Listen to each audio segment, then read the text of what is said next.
काली कोडिंगा थाना अंतर्गत गोटे अभियोग आसीथिला युवतींकर डेड बॉडी गाँव तांकर फैमिली पाइथिले से हिसाब रे संगे संगे पुलिस सेठे पहुँची तदंत आरंभ करिथिला। से आमर ओआईसी आमर एसडीपीओ और मु निजे भी स्पॉट रे आमे पहुँची सब तदंत आरंभ करिथिलु। से हिसाब रे 101 कोडिंगा पीएस रे आमे केस रुजु करिछु। से जो विक्टिम अछंती तांकर गारे ही गोटे जो अक्यूज्ड सस्पेक्ट काली आमे तांको डिटेन करिथिलु। तांकर ना होची दशरथ माझी।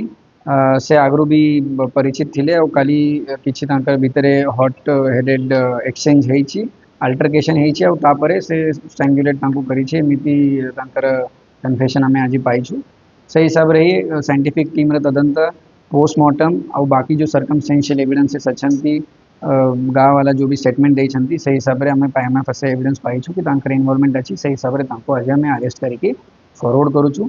तापरे जो सेंसिटिविटी ये केस रे अछि से देखिकी आमे आयो भी हेडक्वार्टर आम जो आईयूसीडब्ल्यू रे इंस्पेक्टर अछंती तांको आमे यार दायित्व देइछु कि बाकी किछि भी ड्यूटी रे से एंगेज रहबे नहीं, खाली ये केस ऊपर ही से तदंत करिवे आउ साइंटिफिक और बाकी सब टेक्निकल एविडेंसेस एक्सपर्ट ओपिनियन या को धरी की जो भी आमे तांको ऊपर चार्जशीट करिवा ताकू वाटर टाइट केस केमिति करिवा आउ ता अगेंस्ट केमिति आमे कन्विक्शन करिबा पर्यंत चेष्टा करिबा। यही हमारे ये दिगरे हमारा सब चेष्टा रहेगा।